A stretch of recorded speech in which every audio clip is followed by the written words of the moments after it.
Sydney के बोंडाई बीच पर उस शाम समंदर की लहरें सामान्य थी, लेकिन हवा में बारूद और चीखों की गूंज जल्द ही सब कुछ बदलने वाली थी। ये 15 दिसंबर की ठंडी रात थी जब सैकड़ों लोग यहूदी त्योहार हानुका का जश्न मनाने के लिए बीच पर जमा हुए थे। किसी को अंदाजा भी नहीं था कि कुछ ही मिनटों में खुशी का समारोह ऑस्ट्रेलिया के हाल के इतिहास की सबसे खौफनाक आतंकी घटनाओं में बदल जाएगा।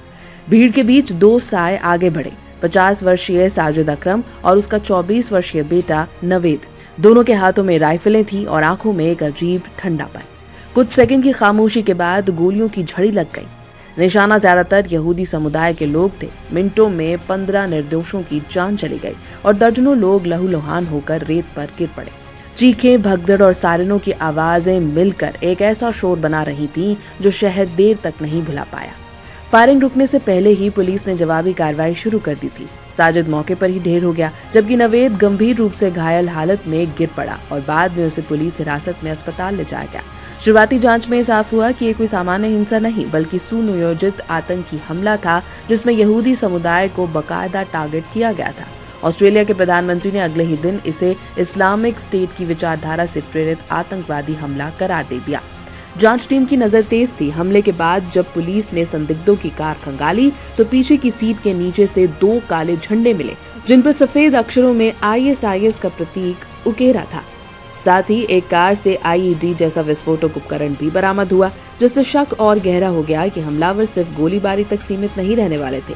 इन झंडों से ये संकेत मिल रहा था कि दोनों ने न सिर्फ IS की विचारधारा को अपनाया बल्कि उसके नाम पर जिहाद करने वाले थे। लेकिन असली कहानी यहाँ से शुरू होती है। जांच में सामने आया कि हमले से ठीक 1 महीने पहले साजिद और नवेद अकेले ही ऑस्ट्रेलिया से फिलीपींस गए थे।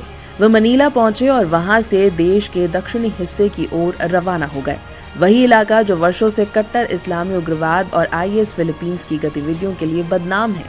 सुरक्षा सूत्रों ने बाद में पुष्टि की कि दोनों ने वहां मिलिट्री स्टाइल ट्रेनिंग ली थी, यानी हथियार चलाने, फायरिंग पैटर्न और बम बनाने जैसे कौशल सिखाए गए।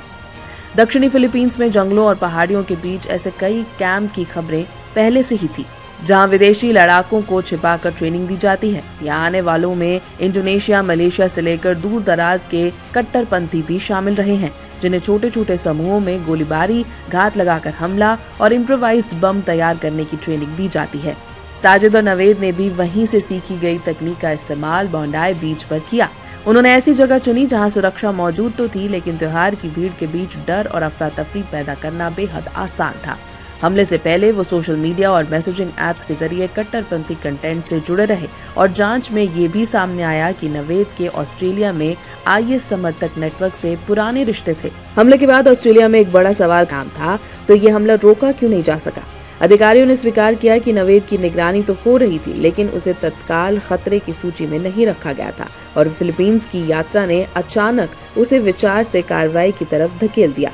अब जांच टीमें ये पता लगाने में जुटी हैं कि वहां किसने उन्हें ट्रेनिंग दी, किन संपर्कों के जरिए वो IS फिलीपींस के नेटवर्क तक पहुंचे और क्या अन्य विदेशी लड़ाके भी इसी रास्ते से ऑस्ट्रेलिया या दूसरे देशों में घुसपैठ की योजना बना रहे हैं। इस पूरी कहानी में बोंडाई बीच की रेत पर बहा खून सिर्फ एक शहर या देश का नहीं बल्कि उस वैश्विक खतरे का प्रतीक है जो सीमाओं से परे फैल चुके जिहादी नेटवर्क के रूप में सामने आया है।